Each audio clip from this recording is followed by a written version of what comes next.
দতি সুখ কথায় অনন্তরে শুনানি পপ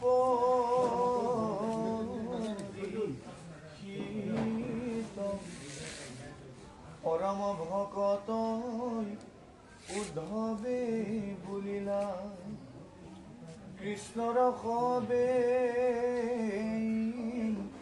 গীত দেখি বিহংগ বিমঙ্গল অলকিলা মনে মাধৱৰ ভক্তি কাজ কুল সংহৰিবা বৈকুণ্ঠে চলিবা এৰিয়া দ্বাৰ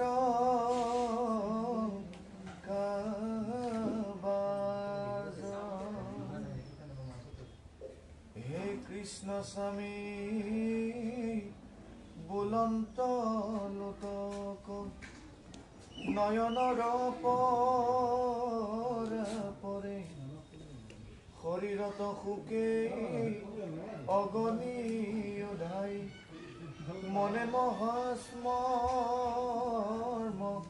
চৰি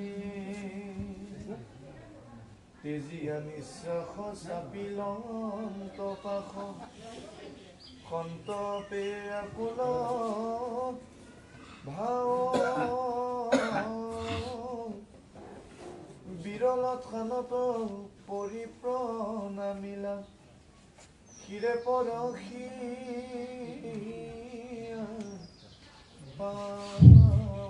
কৃষ্ণ জয় জগন্নাথ অক্ষুদ্ৰ বহু সুখ আশা কৰি ভৱ কূপে জীৱ আছে পৰি কাল সৰ্পে দংশি হেৰাই ল চেতনতাৰ মুখ্য ৰূপে তোৰ জুবাই কমিত কি পায়ে সিঞ্চিল প্ৰতিনিত দয়াময় কৃষ্ণ কৰিও মোক উদ্ধাৰ দয়াময় কৃষ্ণ কৰিও মোক উদ্ধাৰ ওম শান্তাকাৰং ভুজংগ শয়ানং পদ্মনাভং সুৰেশং বিশ্বধাৰং গগন সদৃশং মেঘবৰ্ণং শুভাগমং লক্ষ্মীকান্ত কমল নয়ন যোগীবি ধ্যান গম্যং বন্দে বিষ্ণু ভৱভয়হৰং সৰ্বলোকৈকনাথং। আজি নগাঁও পানীগাঁৱত সেৱকী গৃহত ভাগৱত অনুষ্ঠানত সমবেত হোৱা সাধু গুৰু বৈষ্ণৱ ভকত ভকতনী যুৱক যুৱতী সবাৰ পাৱধূলি আমাৰ অধম মাথাত থাকক। আজি আমাৰ পৰম ভাগ্য বহুকেইখন গাঁৱৰ আমাৰ বয়বৃদ্ধ লোকসকলক দৰ্শন পাইছিলোঁ আৰু আপোনালোকৰ পাৱধূলি লোৱা সুবিধাকণ পাইছোঁ। যিসকল সদাশয় লোকে আমাক আমন্ত্ৰণ কৰি আনি আপোনালোকৰ পাৱধূলি লোৱা সুবিধাকণ দিলে সেইসকলক ঈশ্বৰে মংগল কৰক, মনৰ বাঞ্ছা পূৰ্ণ কৰক, আয়ুষত বিঘিনি শূন্য কৰক, ঐশ্বৰ্য বিবুধি প্ৰদান কৰক। আগলৈ এনেধৰণৰ মহান অনুষ্ঠান পাতি আমাৰ দৰে ভকতিৰ দৰিদ্ৰ লোকসকলক ভক্তি তত্ত্বৰ দ্যুতি জ্ঞান দিয়ক বুলি মই ভগৱানৰ ওচৰত প্ৰাৰ্থনা কৰিছোঁ। আৰু লগতে আজি আমাৰ গুৰুসকলে শ্ৰীকৃষ্ণ উদ্ধৱৰ সংবাদ মহাভাগৱতৰ এই আখ্যানটো বাছি দিছে আৰু এই আখ্যানটোৱে আমি দুআষী আপোনাসকলৰ মাজত ভাঙনি কৰি যাম। জানিবা অজানিতে যদি আমাৰ আগপিছ হয় আটাইকণ আপোনাসকলে শুধৰাই লৈ আমাৰ অধমকো দুটি ভাল জ্ঞান দিব বুলি সবাৰ চৰণতে মোৰ প্ৰণিপাত থাকিল। আজি আমাক ভাগৱতে দেখুৱাইছে যেতিয়া পৰম প্ৰভু ভগৱন্তৰ নামটো কি, তাৰমানে আমি অন্ত নাপাওঁ। সেইকাৰণে তেওঁৰ নাম এটা ভগৱন্ত। আৰু অন্তৰ্যামী নাৰায়ণ বুলি কয়। অন্তৰ্যামী শব্দৰ অৰ্থটোৱে হ'ল তাৰমানে আমি যি কৰি আছোঁ সকলোৱে তেওঁ সদায় জানিয়ে থাকিব, হয়নে গোসাঁইসকল? কোনোবাটো নহ'লে আপোনাসকলে শুধৰাই দিব। অন্তৰ্যামী গতিকে আমি ভাল কৰ্ম কৰিলেও দেখিয়ে আছে, বেয়া কৰ্ম কৰিলেও জানিয়ে আছে, নহয়নে? তাৰ মাজতে কোনোবা এজন মানুহ আমাৰ মনটো বেয়া মানুহে আকৌ কেতিয়াবা বেয়া কাম কৰি পেলাই আপোনাৰ যেতিয়া বাচি গ'ল সি নিজকে দেমাকি কৰে, হয়, কোনেও নাজানিলে মই বাচি গ'লোঁ। তেওঁতকৈ মূৰ্খ আৰু অজ্ঞানী মানুহ পৃথিৱীত নাই। কাৰণ হাতত শ্ৰী গোবিন্দ দানয়দী প্ৰতি সপ্তদ্বীপে জগন্নাথ কৰে বসতি, আমাৰ লোমডালে প্ৰতি জগন্নাথ নাম লৈ প্ৰভু ভগৱন্ত বিৰাজমান হৈ আছে। আমি ভাল কৰাখিনিও দেখিয়ে আছে, বেয়া কৰাখিনিও দেখিয়ে আছে, হয়নে? আজি যে আমি নগাঁৱত পাঠ গাইছোঁ আহি, তাকো তেওঁ জানিয়ে আছে, হয়। সদৌ মৰিগাঁৱৰ পৰা আহি আপোনাসকলৰ মাজত আপোনালোকৰ পাৱধূলি লোৱা সুবিধাখন পাই নিজকে ধন্য মানিছোঁ। এতিয়া আজি উদ্ধৱে গৈ শ্ৰীকৃষ্ণক কৈছে, প্ৰভু আপুনি যদুবংশ 3 দণ্ডৰ ভিতৰত শেষ কৰিলে, শেষ কৰিব, হয়, মই জানি আছোঁ। আপুনি প্ৰভাসৰ তীৰত লৈ যায় 3 দণ্ডৰ ভিতৰত যদুবংশ শেষ কৰি আৰু আপুনি তাৰমানে বৈকুণ্ঠক যাবগৈ, এই কথাটো আপুনি নক'লেও মই জানি আছোঁ। এই বুলি তেওঁ আজি কৃষ্ণৰ ওচৰত শৰণ লৈছে আৰু লৈ কৈছে যদি আপুনি যায় তেনেহ'লে অধমকো লৈ গুচি যাওকগৈ। মই সদায় দিনে ৰাতিয়ে চিন্তা কৰি আছোঁ, আপুনি য'ত এই বোলে এমুঠি প্ৰসাদ এৰিব সেইমুঠিয়ে মই খাম, আৰু যিখন কাপোৰ বা বস্ত্ৰ আপুনি পিন্ধি আমনি পাই এৰিব সেই বস্ত্ৰকে মই পৰিধান কৰিম, তথাপি আপুনি মোক লগত নিব লাগে।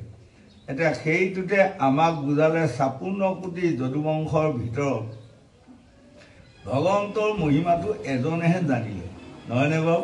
বাকীসকলেতো নাজানিলে। আৰু জানা হয় বোধ হয় সেই সময়ত যদুবংশ 56 কোটি যদুবংশৰ ভিতৰত বহুত ভকত বৈষ্ণৱ হৈ যাব পাৰিলে হয়। এতিয়াও আমাৰ এই মহাভাগৱতৰ মহিমাটো কিমানে জানি আছে আপোনাসকলে ভাবি লওক, নহয়নে? নগাঁও মৰিগাঁও জিলাত সদৌ অসমখনতে ভাগৱত গাই ফুৰিছোঁ আপোনালোকৰ আশীৰ্বাদে। ভাগৱতৰ কথা, ভাগৱতৰ ভকতিত মূৰ দোৱা মানুহ এগুণ, আৰু ভাগৱতক নোচোৱা, ভাগৱতত মূৰ নোদোৱা 9 গুণ হৈ আছে, হয়নে? আৰু এইবাৰ দিনকে দিনে আমাৰ অসমখনত অধৰ্মটো বেছি হৈ আহি আছে নহয়। যোৱা বছৰ আছিল জ্যোতিষতন্ত্ৰৰ মতেদি 10 গুণ ধৰ্ম আৰু 14 গুণ অধৰ্ম। আকৌ এই বছৰ যেতিয়া জ্যোতিষশাস্ত্ৰৰ মতেদি দিছে 9 গুণ ধৰ্ম 15 গুণ অধৰ্ম। তাৰমানে অৰ্থাৎ ধৰ্মৰ সংখ্যা কমি আহি আছে, অধৰ্মৰ সংখ্যা বেছি হৈ আহি আছে। এনে সময়ত আমাৰ উঠি অহা যুৱক যুৱতী প্ৰজন্মসকলকহে আমি অনুৰোধ কৰিব লাগিব, যদি আপোনাসকলে এই দেশখন ৰক্ষণাবেক্ষণা দিবৰ কাৰণে আগবাঢ়ি নাহেই, আমাৰ বয়বৃদ্ধ লোকসকলে এই সময়ত আৰু এই ধলং পলং হোৱা দেশখনক আমি ৰক্ষা কৰিব পৰা ক্ষমতা আমাৰ নাই, নহয়নে বাৰু? ভূত ভৱিষ্যত বৰ্তমান 3টা ভাগ আমাৰ। এতিয়া আমাৰ আজি এই ভাগৱতৰ প্ৰথম শাৰীত বহি থকা লোকসকল সকলো গুণী জ্ঞানী আমাৰ অধমতকৈ বেছি জানে। আপোনালোক বা আমি কিহত পৰিলোঁ জানেনে? ভূতত পৰিলোঁ, হয়, আমি ভূত। আৰু যিসকল লোকে ডেকা গাভৰুসকলে বিয়া হৈ আছে, সোমাই আছে বা বিয়া সোমাবৰ কাৰণে আগবাঢ়ি গৈ আছে, এইসকল আমাৰ বৰ্তমান। আৰু কণ যিসকল ল'ৰা ছোৱালী লুৰ ঝাপৰি আছে সেইসকল আমাৰ ভৱিষ্যত, হয়নে নহয় কওক? যদি বৰ্তমানসকলে এই দেশখনৰ শান্তিৰ কথাটো চিন্তা নকৰেই তেনেহ'লে আমাৰ ভোটসকলে চিন্তা কৰি ফাইদা নাই। কাৰণ আৰু 2-4 বছৰ পাছত আমি দুটি এটি গৈয়ে থাকিম আৰু, নহয়নে? গতিকে এই বৰ্তমানসকলে ভৱিষ্যতৰ কথা চিন্তা কৰিব লাগিব, বৰ্তমানৰ কথা চিন্তা কৰিব লাগিব, আৰু ভূতসকলে কেনেকৈ এই সংসাৰখনৰ পৰা চলি যায়, তেওঁসকলৰ আত্মাই শান্তি পায়, তাৰো কথা চিন্তা কৰাৰ সময় আহি গ'ল। কিন্তু আমাৰ ডেকা গাভৰু যুৱক যুৱতীসকলে এইকণ কথা চিন্তা কৰি তেওঁলোকে বিয়া সোমাই যদি গুণী জ্ঞানী শিক্ষিত পণ্ডিত সতী সন্তান কিছুমান তুলি দি থৈ যায়, তেনেহ'লে আমি মৰি গ'লেও আমাৰ আত্মাই শান্তি পাওঁ, হয়নে? গোসাঁই মাধৱদেৱে লেখা নাই, যাৰ পুত্ৰ সবে ঐত হৰিত শৰণ লয়া, হৰি গুণ গাৱে শুদ্ধভাৱে, দধি দুগ্ধ ঘিত মধু নদীৰ জলক পিয়া, পিতৃগণে টিপি দিব পাৱে। যদি আমাৰ বৰ্তমানসকলে গুণী জ্ঞানী সতী সন্তান কিছুমান তোলে, সেইসকলৰ কাৰণে আমি মৰিও আত্মাসকলে এদিন গতি পাওঁ।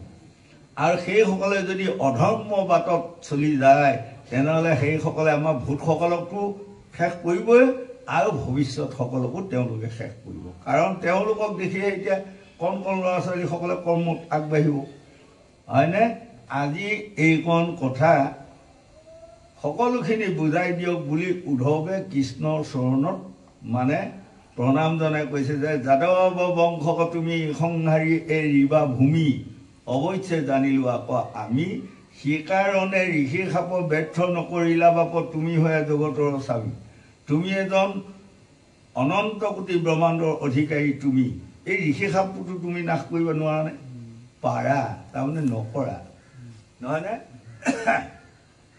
যেনেকৈ আজি উদ্ধৱে প্ৰশ্ন কৰিছে কৃষ্ণক, যেতিয়া উত্তৰা গৰ্ভত পৰীক্ষিত ৰজা থাকেই, তেতিয়া অশ্বত্থাম বজ্ৰশৰে যায় গৰ্ভতে নাশ কৰিলে, তাকো আপুনি মাখি ৰূপে উত্তৰা গৰ্ভত সোমাই এই মৰা শিশুটোকো জীয়াই চতুৰ্ভুজ ৰূপ দেখুৱাই আপুনি পৰীক্ষিতক ৰক্ষণাবেক্ষণা দিলে বা উত্তৰাক ৰক্ষণাবেক্ষণা দিলে। কিন্তু আজি ঋষিসকলে দিয়া সাপটো বা গান্ধাৰীয়ে দিয়া সাপটোনো আপুনি নাশ কৰিব নোৱাৰেনে? পাৰেই, তাৰমানে আপুনি নকৰে, হয়নে? তেতিয়া কৃষ্ণই উদ্ধৱক কৈছে, হেৰা দুষ্টক দমন শান্তক পালন কৰি ধৰ্ম স্থাপন কৰিবৰ কাৰণে মই পৃথিৱীত আহিছিলোঁ, কিন্তু এতিয়া সকলো দুষ্টকে দমন কৰা হ'ল। যদি মই যদুবংশসকলক এৰি থৈ যাওঁ, তেনেহ'লে দুষ্টক দমন কৰাই নকৰাই মোৰ সমান হ'ব, কাৰণ তেওঁলোক বৰ অহংকাৰী হৈ গ'ল। যেতিয়া বংশত এজন মানুহ সুকীৰ্তি মানুহ জন্ম হ'ব, তেওঁৰ কাৰণে নাতি পুত্ৰ সকলোৱে ৰক্ষণাবেক্ষণা পাব, তেতিয়া সেইসকল অহংকাৰী হৈ যায়। এতিয়া আপোনাসকলে মন কৰিবচোন, MLA মন্ত্ৰীসকলৰ MLA মন্ত্ৰীসকল গুণী জ্ঞানী হয়, তেওঁলোকৰ দাদা ভতিজা ভাগিন ভগিনা লাগা ভাগাসকলেহে অহংকাৰী হৈ যায়। তাৰমানে তেওঁলোকে বেয়া কাম কৰিলেও যে এওঁলোকে ৰক্ষণাবেক্ষণা দি ফুৰি, এই যদুবংশটোক ৰক্ষণাবেক্ষণা দি দি কৃষ্ণই যাওঁতে এইসকল অহংকাৰী হৈ গ'ল। এতিয়া সদৌ শেষত কৃষ্ণই ভাবিছে এইসকলকো নাশ কৰি থৈ মই যাব লাগিব, হয়নে? গতিকে আকৌ এইকণ কথা তেতিয়া আমাৰ উঠি অহা ল'ৰা ছোৱালী যুৱক যুৱতী প্ৰজন্মসকলে জানি লোৱা উচিত। অহংকাৰ অভিমান অসূয়া বাহাদুৰি টেম্পাৰ গৌৰৱ জেদ কাৰ বাঢ়ি গৈছিল? যদুবংশ বাঢ়ি যোৱাৰ কাৰণে আজি কৃষ্ণই নিজৰ নাতি পুত্ৰ সকলো ভাই ভতিজাকে নিজে বধ কৰি থৈ গুচি যাব। এতিয়া আৰু যদি সেইসকল কৃষ্ণৰ ইমান আপোন বংশসকলকে যদি নাশ কৰি থৈ গ'লে, আমি যদি বেয়া কাম কৰোঁ আমাক নাশ নকৰিবনে? আমাৰ ডেকা গাভৰুসকলে বুজি লোৱাটো উচিত। আমি যেতিয়া বেয়া পথে চলিম, বেয়া কৰ্মত আগবাঢ়িম, আমাকো ভগৱন্তে নাশ নিশ্চয় কৰিব। সেই লোকসকল আয়ু সকলোৰে সমান, আয়ু কৰ্ম অনুযায়ী আয়ু বাঢ়ে, কৰ্ম অনুযায়ী আয়ু কমে, হয়নে বাৰু? নিশ্চয় আপোনাৰসকল গুৰুসকলেও পাইছে, এতিয়া আমাৰ এই ঘূৰ কলিযুগত আয়ুটো 100 বছৰ দিছে, কিন্তু মই অসমত ঘূৰি ফুৰি আপোনালোকৰ পাৱধূলি লৈ এই বছৰতে পাইছোঁ 9জন মানুহ ঢলাশদিয়াৰ পৰা ধুবুৰীলৈ 106 বছৰ 105 বছৰ গৈ মৃত্যু হোৱা, সেই 9জন দেখিছেনে? তাৰ বাহিৰে বাকী কিছুমানে 40, 35, 45, 50, 55তে হৰাহৰ গৈ আছে। কি কাৰণত? 100 বছৰ আয়ু, তাৰ ওপৰত তেওঁলোকে কিয় থাকিলে? কাৰণ এইখিনি ল'ৰা ছোৱালীসকলে বুজি লোৱা উচিত তেওঁলোকে সৎ কৰ্মত আগবাঢ়ি আছিল গতিকে তেওঁলোকৰ আয়ুটো বাঢ়িল হয়নে আৰু এই 35-40-50 যে হৰাহৰ গৈ আছে সেইসকলে জানিব কিছুমান মানুহে কয় নে নকয় আমুকজন মানুহ 50 বছৰতে বা 45তে মৃত্যু হ'ল কিন্তু মানুহজন বৰ ভাল আছিল আপোনালোকে ভাল দেখি আছে তেওঁ ভিতৰত হয়তো বহুত ভগৱন্তে বেয়া পোৱা কৰ্ম ভগতে বেয়া পোৱা কৰ্ম কৰিলে কৰাৰ কাৰণে তেওঁ আয়ুটো কমি গ'ল হয়নে নহয় কওক গুৰুসকল নহয়নে গতিকে আমি উঠি অহা যুৱক যুৱতী প্ৰজন্মসকলক আজি ভাগৱতৰ এইকণ যদি আমি সকলোৱে জ্ঞান নিদিওঁ তেনেহ'লে আমাৰ পৃথিৱীখনত কল্যাণ নোহোৱা হৈ আহিব কাৰণ বেবিচাৰে দেখা দিব আহি আছে মাইমৰক কিছুমানে দেখা দিব আহি আছে এই সময়ত এই উদ্ধৱ আৰু বিদুৰ কৃষ্ণৰ সংবাদটোৱে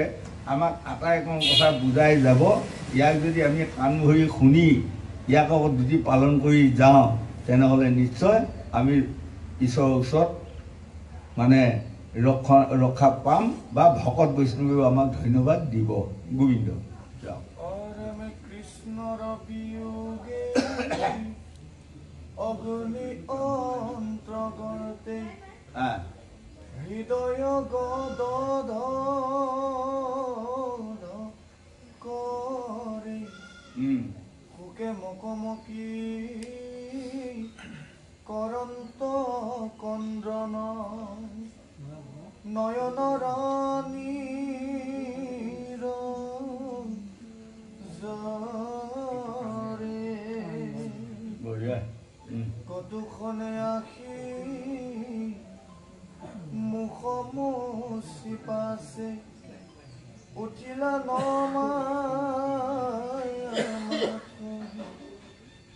কৰি কীৰ্তঞ্জলি বুলিবে লাগিলা সুকে গদ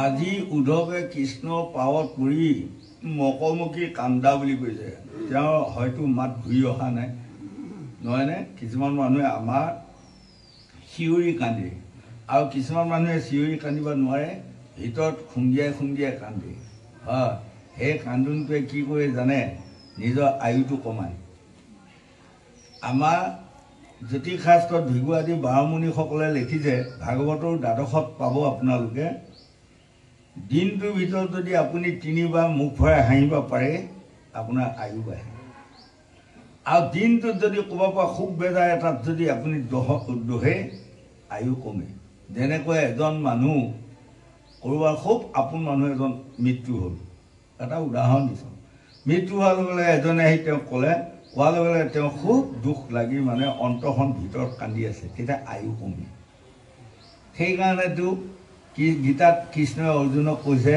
যিসকল লোকে যেনেকৈ আজি এই সমাজত আপোনালোকৰ অঞ্চলৰ কোনোবা এজন মানুহ মৃত্যু হোৱা কথা এটা কোনোবা এজনে ক'লে কোৱাৰ লগে লগে কিন্তু তাইৰ দুজনে মানে খুব বেজাৰ কৰি চকু পানী মুঠি হুলস্থুল হৈ আছে দুজন মানুহে কিন্তু এজনে আকৌ কৈছে কি মানুহ মৰিয়ে আৰু উপায়টো নাই আত্মাই গতি পাওঁ তাক আৰু চিন্তা কৰি থৈ জানো সেইজন জ্ঞানী আৰু যিকেইজনে মানে দুগৰি কান্দি হুলস্থুল কৰি আছে সেইকেইজন কিন্তু অজ্ঞানীহে বুলি কৈছে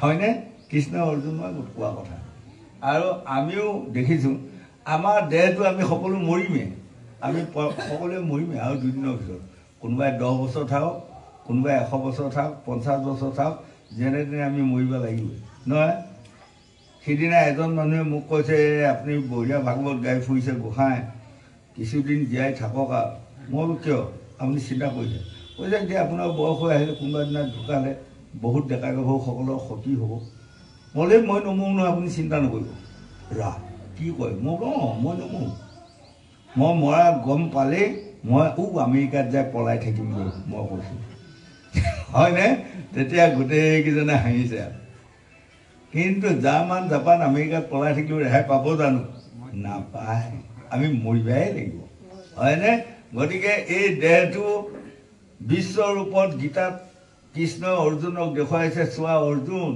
সখী তুমি কৈছা এয়া মোৰ পিতামহ মাৰিলে বেয়া হ'ব, আমুক কৰিলে ভাগিন ভগিনা দাদা খুৰা মাৰিলে মোৰ পাপ হ'ব, কিবা হ'ব। তুমি চোৱাচোন ইয়া দেখিছা সকলোচোন মৰিয়ে আছে, হয়নে? আমিও যিদিনাই জন্ম পোৱাৰ লগে লগে আমাক কুপন এটি দিলেই, কুপনটোত লেখা আছে আমুক চনৰ আমুক মাহৰ আমুক তাৰিখে তোমাৰ মৃত্যু। কিন্তু সেই আখৰকেইটাহে আমি চিনি নোপোৱাৰ কাৰণে বিপদত পৰিছোঁ এতিয়া, নহয়নে বাৰু? আমি বিপদত পৰিছোঁ। কিন্তু গতিকে আমি জানি লোৱা উচিত। আমি সেইকাৰণে গংগাৰ পাৰত প্ৰথম আৰম্ভণিতে শুকদেৱে পৰীক্ষিতক কৈছে, ৰজা 7 দিনৰ ভিতৰত তখকে দং খিবু, ব্যৰ্থ নহয় মুনিৰ বচন নিশ্চয় ফলিব। এই যে তুমি 5 বছৰ বয়সৰ শিঙিমুনিয়ে তোমাক খাপ দিলে, তুমি আকৌ ভাবি নল'বা সৰু ল'ৰাইহে খাপ দিলে, লাগিবও পাৰে নালাগিবও পাৰে, তেনে ভাৱ নল'বা, অৱশ্যে লাগিব। গতিকে এতিয়া তুমি একশৰণ হৈ ভাগৱত শুনা। তেতিয়া পৰীক্ষিত ৰজাই শুকদেৱৰ 2খন চৰণতে ধৰি কৈছিল, একশৰণটো মোক বুজাই দিয়ক, একশৰণ মানে কি? এই তেতিয়া শুকদেৱে পৰীক্ষিতক কৈছিলে, কায় মন বাইক এক কৰা। কায় মানে হ'ল দেহটো, আৰু মন মানে হ'ল ইন্দ্ৰিয় বৰ্গ ৰিপু ধাতু গুৰিয়ালটো নামে মন, বাইক মানে হ'ল জীৱাখন। এই 3টা বস্তু এক কৰি লৈ তুমি ভাগৱত শুনা। কাৰণ মোৰ গৰ্ভত আছে 18,000 ভাগৱতৰ শ্লোক। 18 বছৰ গৰ্ভত ব্যাস পিতৃয়ে ৰাখি মোক শিকাই বুজাই পঢ়াই শুনাই পাৰ্গত কৰি থলে। গতিকে সেই 18,000 ভাগৱতৰ শ্লোক এডাল আকাৰ হুঁচৰিকা ভুল নোহোৱাকৈ তোমাক মই আজি কৈ যাম। তুমি কাণ দি শুনি একশৰণ লোৱা, হয়নে? আৰু একশৰণ মানে কি জানা? লাজ ভয় ঘৃণা 3টা বস্তু বাদ দি ভাগৱত শুনা। ভাগৱত শুনিলে লাজ কৰিব নাপায়। ভাগৱতত এনে কথা কিছুমান আছে, আপোনাসকলে পাইছে নহয়, 3য় স্কন্ধটো পাইছে। কপিল মুনিয়ে মাতৃ দেৱহূতিক কৈ যোৱা কিছুমান কথা বতৰা আমাক কিছুমান জেগাত ক'লে, কিছুমান হয়তো মানুহে ক'ব, এই এসোপা মানুহ লাজ লাগে নে নালাগে এইবিলাক কথা ক'ব, হয়নে? মাক পুতেকে।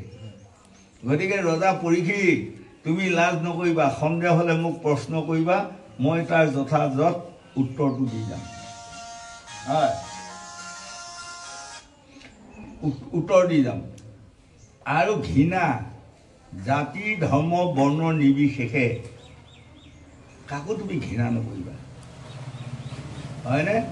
আৰু ভয়, ভয় মানে কি? মৃত্যু ভয়। আমাৰ মৃত্যু ভয়টোহে। আমাৰ মন কৰিবচোন, কিছুমান এনে মানুহ মই অসমত পাই গৈছোঁ, এগৰাকী বুঢ়ী কণ ল'ৰা কেইটামানে দূৰৰ পৰা চিঞৰি দিছে, বুঢ়ী বেছি দিন নাযাওঁ, তই মৰিবি মৰিবি বুলি কোৱাৰ লগে লগে বুঢ়ীজনীয়ে কান্দি কাটি এনেকুৱা খাও সোপনি গালি ল'ৰাসকলক দি আছে, এই যে তাৰমানে বুঢ়ীজনী মৰিব মন নাই বেছি, বহুত দিন থাকিব মন, হয়নে বাৰু? হয়, এইটো ভয়, এই মৃত্যু ভয়টো আমি ত্যাগ দিব লাগিব। যেনেকৈ তাৰ এটা আপোনাসকলে পাব, এইখন ভাগৱততে 1407 পৃষ্ঠাত যায়, হৰিনাৰায়ণ দত্তবৰুৱা ভাগৱতখনত। শুকদেৱে গংগাৰ পাৰত পৰীক্ষিতক সুধিব, ৰজা তোমাৰ এতিয়া কিবা জানিবলগীয়া আছিল নেকি, ক'বলগীয়া আছিল নেকি, শুনিবলগীয়া আছিল নেকি, খাবলগীয়া আছিল নেকি? এই 4টা বস্তু কোৱা।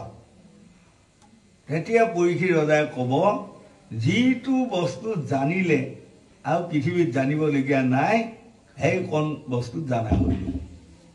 যি খালে আৰু পৃথিৱীত খাবলগীয়া নাই, তাক খোৱা হৈ গ'ল। যি শুনিলে পৃথিৱীত শুনিবলগীয়া নাই, তাক শুনা হৈ গ'ল। আৰু যি ক'লে আৰু ক'বলগীয়া নাই, তাকে কৰা হ'ল। এই 4টা বস্তু তাৰমানে পৰীক্ষিতক কোৱা মানে বা পৰীক্ষিতে কোৱা মানে আমাকে কৈছে। এতিয়া আমি যদি আকৌ দেহ মাৰ্গত আনো, তেনেহ'লে আজি উদ্ধৱ কোন? জীৱ আত্মা। আৰু কৃষ্ণ কোন? পৰমাত্মা। আমাৰ জীৱ আত্মা আৰু পৰমাত্মাৰ মাজত এইটো কথোপকথন, হয়নে?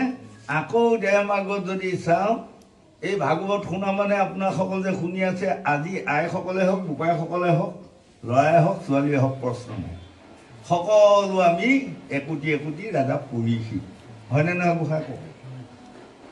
তাৰমানে পৰীক্ষিতকো 7 দিনৰ ভিতৰত তক্ষকনাগে দংশন কৰিলে, আৰু আমাৰ সকলোকো 7টা 12 ভিতৰতে তক্ষকনাগে দংশন কৰিবই, ৰেহাই কাৰোৱে নাই,